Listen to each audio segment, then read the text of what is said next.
Hello, Wanderers. Welcome back to our Crusader Kings 3 roleplay series following Luther the Raven Rabe, the former leader of the mercenaries known as the Black Company. And it was that mercenary group, along with many other disenfranchised crusaders who were prevented from taking what was rightfully theirs by the woman that they were to put on the throne of Constantinople. Well, we led those mercenaries in a sacking of the city, the likes of which has not been seen before. We laid waste. We took whatever treasures and anything else that we wanted. And at the very end, at the head of this group of despoilers, Luther named himself Kaiser and sat upon the throne that was formerly held by the rulers of Eastern Rome. And thus he can call himself Kaiser Luther of the Römisches Reich, which, according to Google Translate, is the Roman Empire in German. And indeed, he does sit on that throne, definitely not comfortably considering his situation. And let's take a look at that situation, because I had a little bit of a dilemma in between episodes. I wasn't really satisfied that I had played as much of the landless experience as I had wanted to, but I did want to roll with events, and I know that a lot of you guys were really interested in seeing the story of Luther as he continued in this situation, and I didn't really want to go against that, but I didn't really like the way that some of the things turned out. It felt really odd to me that a lot of these powerful nobles were going to be swearing fealty to this jumped up mercenary who took the city. That didn't really sit right with me. Like, there's no way that, somebody from the Hungarian royal dynasty was just going to submit to Luther when they have no reason to, or, from the Conchobar dynasty or any of these people. Like, they had no reason to acknowledge Luther as the Kaiser, It felt like more of a free-for-all situation. So I did go back in between episodes and I made all of those lands independent. That feels a lot more natural to me.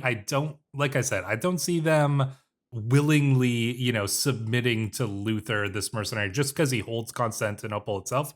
They would probably rather just take the city for themselves, right? It just didn't really make a lot of sense. And honestly, it felt too easy in a lot of ways.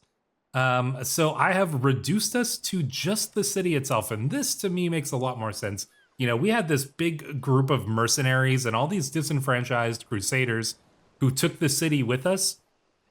But our power does not extend beyond the city walls. We still hold the city, but that's it. Nobody else acknowledges our rule. And that, I think, makes for a much more interesting scenario. Also, it's just cool the way that the city looks. So we just have this one county. We hold Constantinople, though. Don't let that go against anything here in terms of the potential that Luther has. But yeah, I like this idea that it was more of a free-for-all, all of these places just becoming independent. You can see that the rest of the empire just completely broke down.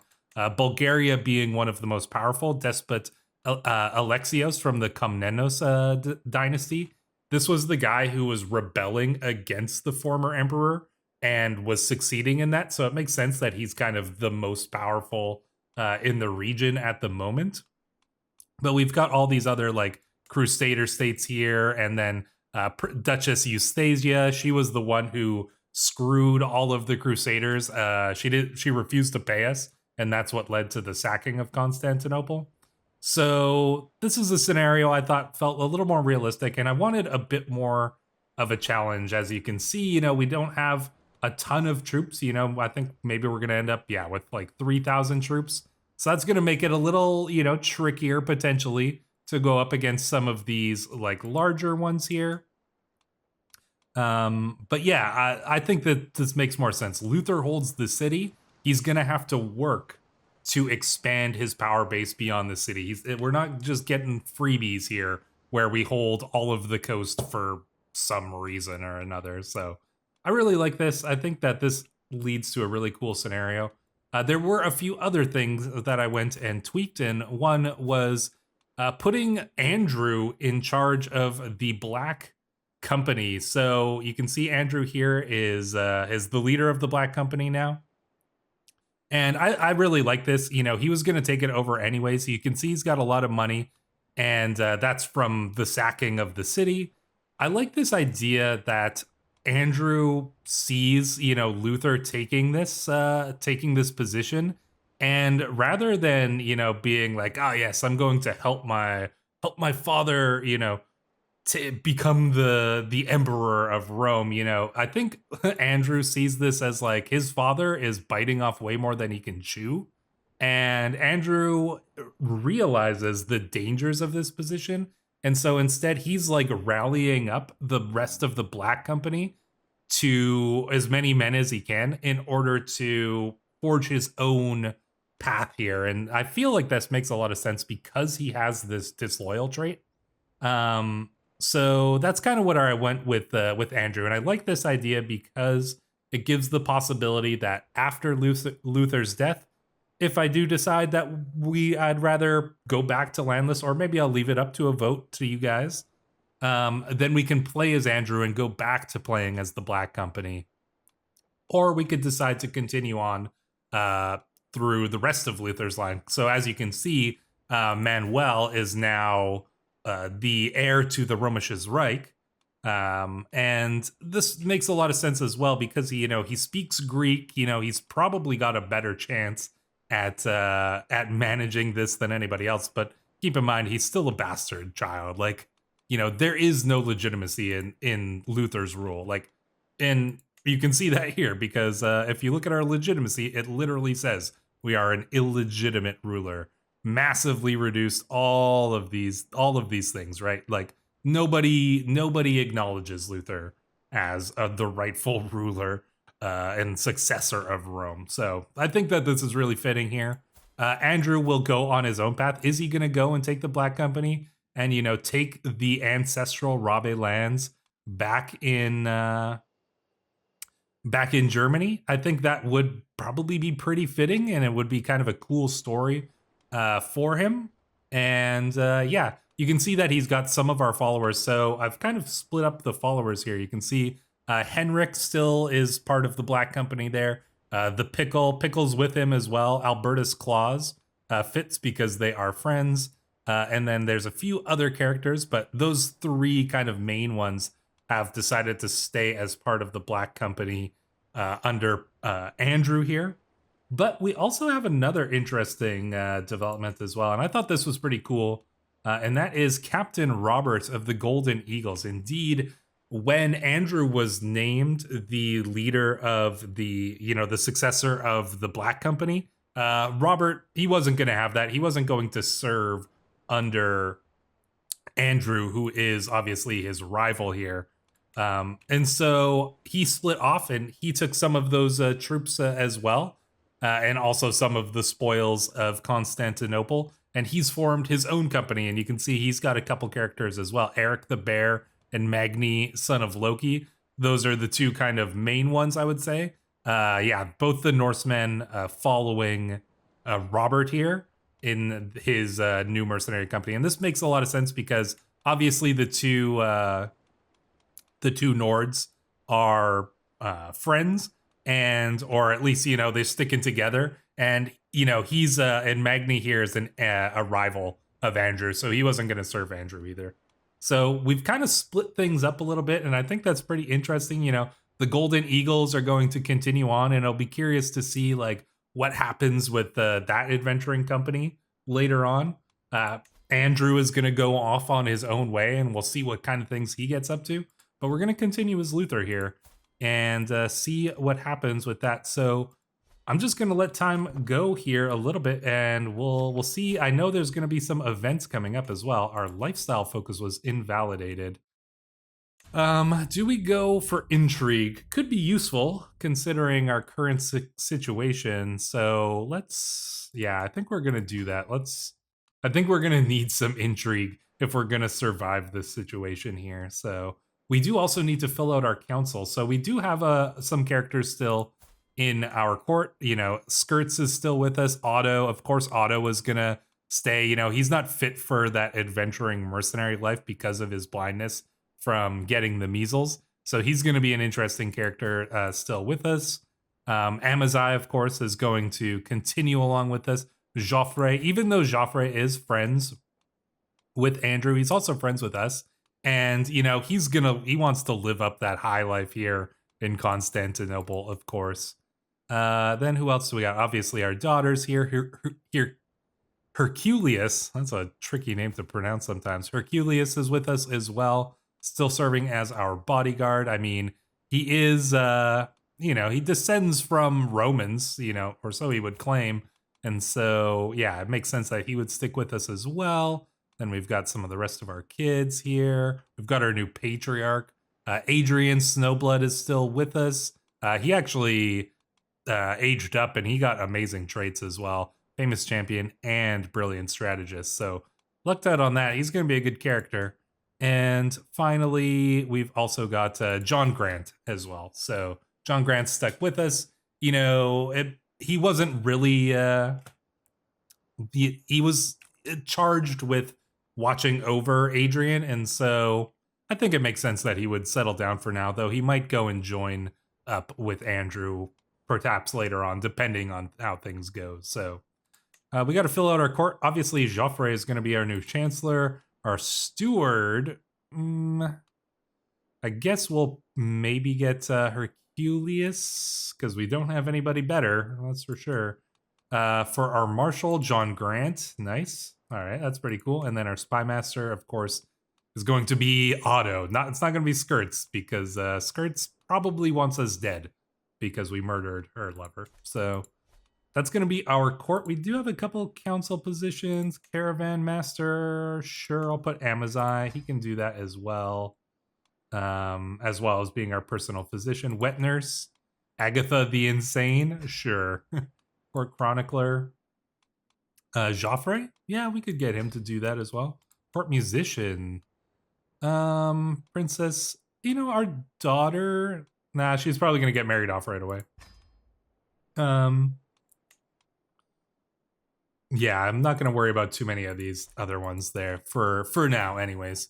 So yeah, what are we going to do here? Well, let's see what events come up. Indeed, we have the sword sheathed in gold. Serene Doge Ugolino of Venice has lingered in Constantinople, seeing to the renewed affairs of the many local Venetian merchants. Now his flagship laden with plunder, he bids farewell. Such adventure, Ugolino crows. Who could claim courage to match we who took this great empire?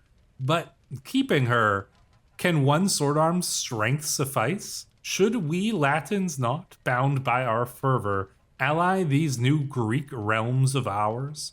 I'd only ask that my Venetian traders, with their many profound local interests, be assured special rights. Only together can we control these damned Greek. We form an alliance with the Serene Doge of Venice. That is going to be very useful. But every county in our realm, so just Constantinople in this case, gains egregious foreign trade rights. Yeah, I think that's fine. Avaricious Gur, the Greeks were right to detest you. No, I think we need the Serene Doge on our side. I don't think we can succeed without it, and this is basically a free ally. So we're gonna work with this Serene Doge here to hold on to the city and expand our base of power. We'll see if there's any other events coming up. We should look into getting some marriages as well for our children. So Prince Manuel could use a marriage. Now, as you can see, we don't have very many high-end marriages. Even if we go to alliance power, yeah, not much going on there. And that's because our legitimacy is so low that no self-respecting noble would ever marry themselves to us. So I was kind of looking at this earlier, and I thought that this Agatha of Schumann might be a pretty good one for Manuel to marry. One, she's of a pretty similar age, 14 and 17, but more importantly, she has the fecund trait. And that's going to offset the fact that Manuel has the barren trait here. So fertility minus 50%, but she's got a bonus of 50% there. So should hopefully even out and mean that they should be able to have some kids. And so I think that's what we're going to do. She, her father is a baron, which, isn't that great, but his lands are, nearby enough where his 740 troops could actually be useful. And like I said, we're not going to get anybody else, nobody, like none of these kings and stuff like that are going to marry into our family. They would just rather conquer us, right? Like that's more of what they would see things as. So this is probably the best we're gonna get. And honestly, the fact that she has this trait is really, really good, I think. So I'm gonna send that proposal. Our daughter, Princess Helen, could use a marriage as well. We might be able to get something better with this, because we're just marrying her off to, a noble man here who might be a little bit more accepting here. And I do think Podesta Anselmo of Medina is actually not a bad choice. One, he's a vassal of Aragon, so he's pretty protected from outside threats. Aragon obviously is still pretty strong under King Alphonse II. And this guy's got 4,700 troops, which is a massive boost to us there. So I think we're going to arrange that. And then for our younger daughter, Princess Stefania here, I think we're actually going to marry her to Adrian Snowblood, because even though he is a bastard, he is from the Estrid dynasty. So he might get some claims from his mother and things like that.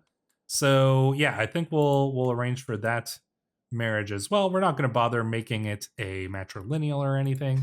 So we will arrange for that. That should be good, I think. And then for our final son, Prince Carl, this, I think we can hold off on Carl in case we can get our legitimacy up a little bit further, and then we might be able to get him a little bit better of a marriage. But I wanted to get some of those alliances, and I wanted to get Manuel a marriage here while he's still of a reasonable age. So that's what we've got all set up over there. So let's let time continue. I think that there's some more events. You get some really cool events. Yeah, okay, this is what I thought. You get some really cool events with this, being the despoiler of Rome here. So let's see what this one is. The Way of Emperors. I am the master of Constantinople, beautiful and desolated. The Blacherne Palace, the Hagia Sophia, the ancient Hippodrome. As I gaze at, does this actually say, built near the Theodosian walls in 500 AD, this terraced palace complex was increasingly used during the High Middle Ages as the main imperial residence. Ooh, I guess that's where we're staying right now. As I gaze out, I am elucidated by a creature of the Greek bureaucracy. But Isakios, this wise eunuch, grows bold. For centuries, our glorious Basileia wielded such power. Could you imagine, Lord, having all the realm await your edicts, even without the without right of blood or the spoils of war to offer them? Such power indeed. Could my Latin vassals, my loose hounds, bear to cease their looting of Greek offices? Would they wear tight Greek collars? Who is this guy? Isakios, a eunuch. Okay. A beardless eunuch. Interesting. Wow, he's got great stats. This guy could be useful. I like the idea that maybe he was like a lower ranked eunuch within the court of the previous emperor, but now he sees Luther and he's like, this is my opportunity to move on up. There are 1 or 2 Greek habits I admire. Roman emperors and their vassals may castrate or blind prisoners. We gain dread. We gain... he gains the trait blind. What, we blind this guy? Why? I will deign to trust the Greeks and their ways. The Romasha's Reich becomes de jure liege of the kingdom of Thessalonica. Greeks and their descendant cultures will be more likely to accept vassalization. You adopt the acclamation succession law. A Oh, interesting. It's a new type of government. You adopt administrative government. Access to an estate. I kind of want to do this now just to get access to the estates, because that's another interesting part of the new DLC. But does it make sense? You gain Imitator of Greeks. The sovereigns Latin knights offer scorn their vassals rule rights and freedoms lost to an imitation of centralized Greek rule. We Latins have come. All that is here is ours. Oh, I don't know. This is actually a little bit of a trickier one, partially because I just want to see the effects of this. I wonder if we'll be able to change. Let me just like take a look here. Domain, let's see, change the laws. Oh no, wait, that's not what we'd want to look at. We want to look at this. And then we'd want to look at add succession law. Can we change it? Saxon elective? Oh, interesting. I don't even know what that's about. The roleplay in me says that this top option is probably the one that makes the most sense. You know what? I think I'll go with the top one. I'm gonna go with the roleplay option here. Maybe we'll figure out a way to play as an administrative government later on, but I just can't see, you know, I can't see Luther just being like, oh, let's trust all these Greeks here. I think he understands that trusting the Greeks would be a bad idea in this situation. So now we're gonna go with there are one or two Greek abbots I admire, and unfortunately for this guy, that means you get blinded. So I'm sorry, but not really. Anyways. My beloved, this just isn't working anymore. My lover, Mistress Yolanda, pulls away from me. The dwindling spark between us, and to think you would murder, it's all too much. Okay. Come on now, like you're not above a little murder, Mistress Yolanda of Yolanda's Rogues. I agree. It's time to go our separate ways. That's fine. Gained a rival. If I claimed to think that Yolanda would take my decisions well, I would be lying, yet her reaction surprised me. No tears, no pleading, no insults, only her eyes betrayed her true feelings, and what I saw chilled me to our core. Luther, you do not have a good record with your lovers. Both of our lovers are now our enemies, as is King Bela as well. I made him our rival because that makes the most sense there. So, yikes. Does Luther need a wife? I don't think that Luther ever will have a wife. He is not a. You have gained the excommunicated trait. To the Tobios Kaiser Luker, I have heard some disturbing views from Mistress Yolanda about your deeds. You may call yourself a Catholic, but your actions prove that you do not truly follow the path of God. As I cannot permit your wicked behavior to hide behind the mask of Catholic righteousness, I have no choice but to excommunicate you from the faith. May God have mercy on your soul. Signed, Pope Callistus of the Papacy. Damnations. I feel like it's less what Yolanda did and more of the fact that the crusade for the kingdom of Syria failed, and it probably failed because all the Hungarians and all those crusaders diverted to Constantinople instead of assisting with the crusade. And so we basically got excommunicated for being the figurehead of the sacking of Constantinople, and that honestly makes perfect sense to me. So wow, and we lost another 250 legitimacy. Yeah, our legitimacy is we have no legitimacy, and I honestly like that. What do we have here? Host a grand tournament. We could. The one thing we do have is a ton of money. As you can see, yeah, we've got a lot of money. We are losing money, but we do have a lot of money there. So I'm not really too worried about that. We can create accolades as well. Oh, that's nice. Adrian. Well, first I think we'll give one accolade to John. I like that. The Knight of the Orchid, Besieger, Tactician. Sure, fine with that. Let's see here. We could do another one. Herculeus, sure. Strongest of the banners. Yeah, all right. I like that. And then, and sure, maybe we can make Adrian one of our acclaimed. Oh no, we can't make him our acclaimed knight. Recruit to our courts. Let's see, 40? Yeah, we can afford that. Sure. Let's get this guy. The Knight Indomitable. Great accolade. Character does not force him to serve as a knight. There we go. Great accolade. There we go. Now we've got our 3 acclaimed knights as well. Our detailed map has low durability. Reforge cost. You will pay 63 to repair it, or we could sell it for 46. We've got money, so I think we'll repair it. It is actually, well, it's probably better. You know, I think let's give this to Andrew. It's our parting gift to him. We give him some maps and send him on his way. Oh, the Skull Goblet. Do we give him the Skull Goblet? No, I think we got to keep the Skull Goblet. That one we do have to keep, and we'll put it up in our court, in fact. Let's see. Let's look in our royal court here. The Rabe banner. Yeah, all right. Let's put that up there. And then we'll put the skull of our enemy formed from the skull of Otto. Indeed, there it is. Let everyone know not to mess with the new Kaiser.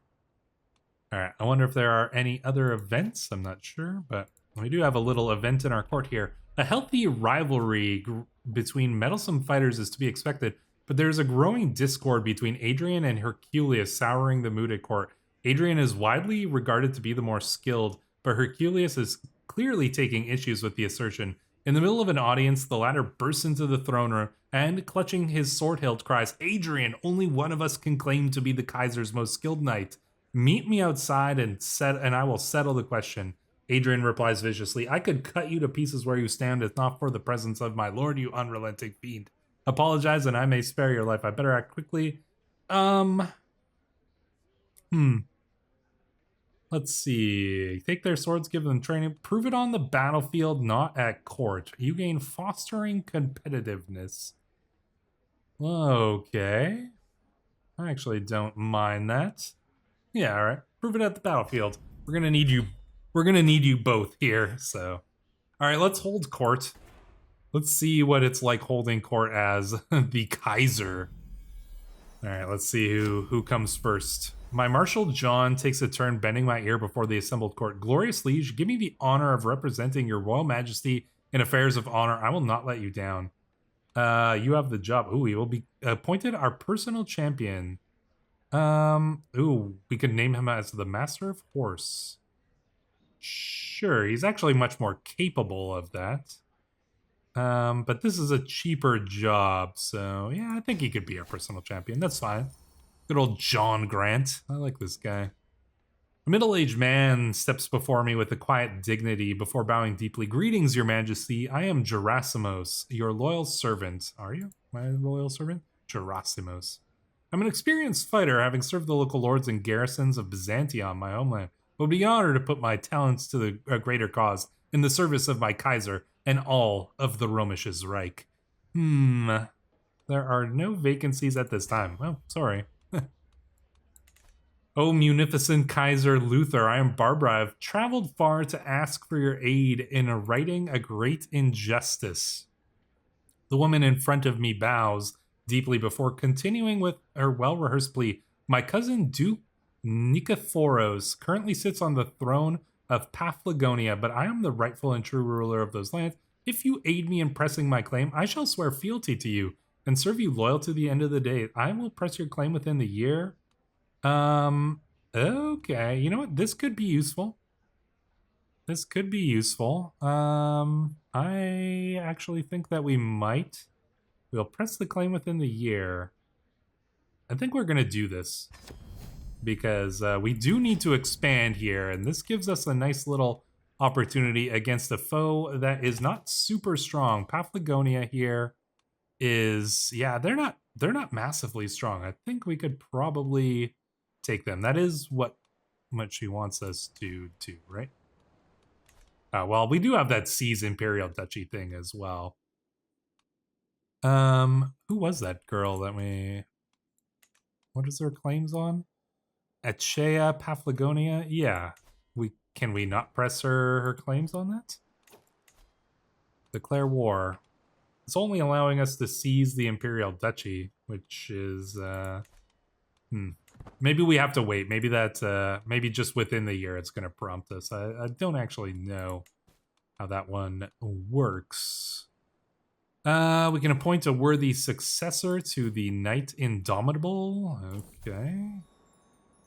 Oh no, we're drifting apart from our friends. Let's take a look at this.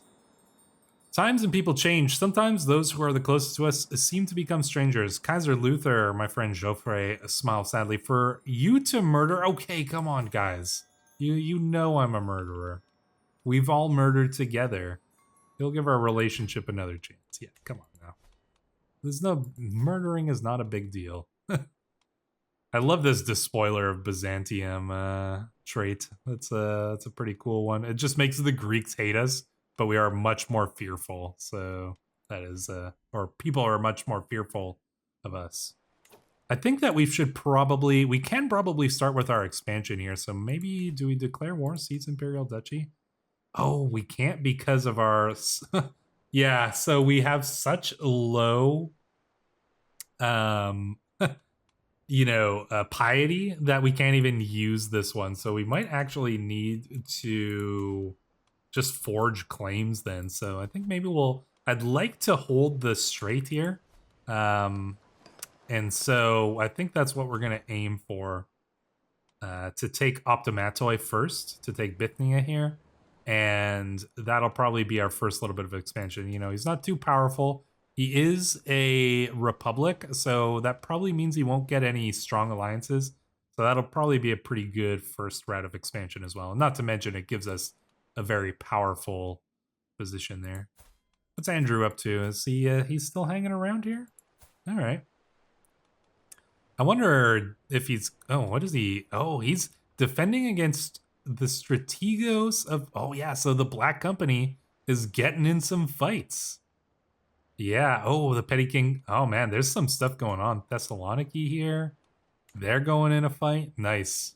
This is actually really cool that Andrew and the Black Company are getting involved in some of these wars over here. What about Roberts? He's doesn't look like he's getting involved just yet, but he's got 406 troops now, so he's building up his company a little bit anyways. Andrew here. Yeah, we'll see if he can get himself some money out of all of this. Henrik was slain in battle. Oh no. Slain by Andres MacBrien Conchabert. Oh, he was fighting with the Black Company, and he was slain. Oh man, F's in the chat for Henrik. That's sad. See, you know, even though these characters are not necessarily in our cart anymore, we're still gonna see little bits of like how they end up. So, you know, Henrik, unfortunately, our young hero here, died in battle fighting with the Black Company. You know, we'll see what happens to some of the rest of these guys. You know, Rodolph is dead, Laurentzio's dead. These guys we're gonna start losing characters. They're getting old. They're gonna get sick. They're gonna die. They're gonna die in battle. The Black Company is it's gonna look a lot different in the next generation here. So yes, very, very cool indeed. I'm very curious to see how this will all end up here. Corruption, smuggling ring. Yeah, I don't think... I mean, of course there's going to be criminality going on here in Byzantium at this point. My spymaster has come to me with grave news. While we do not yet know who, someone's plotting to kill me. This is the most unsurprising thing ever. But thank you, Otto, for figuring this out. He is indeed our spymaster, so... Somebody's trying to kill us, but, you know what? Yeah, like I said, this is, you know, it's probably the King of Hungary. However, I would also not be surprised if it was like, one of our former lovers, Yolanda, or Skirts. Could Skirts be behind it? She's murdered before. Who knows? Guess we'll find out if we die anyways. But let's see. Yeah, making gold. What about this? Domestic affairs. We don't really need to worry about. Foreign affairs might actually be useful. Let's see. Oh, you know what? We should probably increase control. Yeah, let's get to control increasing here. So that is going to be useful there. And yeah, auto can just continue to protect us from schemes there. How's things going elsewhere? Aragon's still expanding. That's nice. Holy Roman Empire is doing fine. Hungary is doing fine as well. Definitely a little concern there with Hungary, but they're pretty far away from us for now. To the contemptuous Kaiser Luther, due to your obvious lack of piety, a condition which worries the church greatly, I have granted Doge Adriano of Optimatoi a claim on the kingdom of Thessalonica at his request. This is a travesty. What? Okay. Well, so we're trying to get claims on this guy, and he just asked the Pope for claims on us, and fair game to him, but we are going to do something about that at our earliest opportunity here. Let's see how that's 4 months left. Oh yeah, we're gonna go and we're gonna take his take everything from him. My son Carl came to me complaining about Manuel bullying him. He has been hiding all over the castle to avoid facing the other child. Good. Do not see Craven. Why not hide in your room instead? A bully deserves whatever punishment you can imagine. Yeah, exactly. Stand up for yourself. What do you want from me, you milk drinkers? Yeah, we are a grouchy leader, overwhelmed by stress. What's gonna kill us first? The Assassin's Blade? Albertus was now slain as well? Oh, man. The Black Company leaves and now just people dropping like flies. Luther's lost 2 of his important followers here as well. Oh, but he's got a couple new ones. Interesting. We're gonna come in and there's gonna be a bunch of these like Greeks and Bulgarians and stuff in the Black Company. That's pretty cool, actually. But yeah, oh man, poor Albertus, slain in battle as well by Uros Zobor. Dang. I wonder how Andrew's doing over in that battle there. Let's see. Are you making money, son? Are you doing good? Oh, he did make some money. Nice, I like that. This little head thing, yeah, it's dumb. I couldn't fix that. With his coming of age, my tuition of Manuel is at an end. His energetic nature was thought to be a sign of affinity for war and combat, but perhaps it was simply unruliness. He's only developed a basic understanding. Ugh, they grow up fast. So he gains Tough Soldier and Reaver. That's unfortunate. So yeah, he didn't turn out the best there. Well, that's okay. I mean, yeah, callous, arrogant, ambitious, not not a good guy. Like father, like son, right? Oh, and he can marry, so that's good. Grand wedding? That doesn't seem necessary. Excellent, we say. All right, how much more time till this little war? 17 days left. Let's get ready. I mean, we've got armies. We do have allies. I like that we also have these special Latin glory seeker soldiers. These are presumably the Crusaders and mercenaries that helped us sack the city. So there we go. We got the claim on the city. Perfect.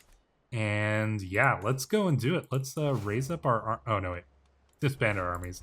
Declare the war. Your claims.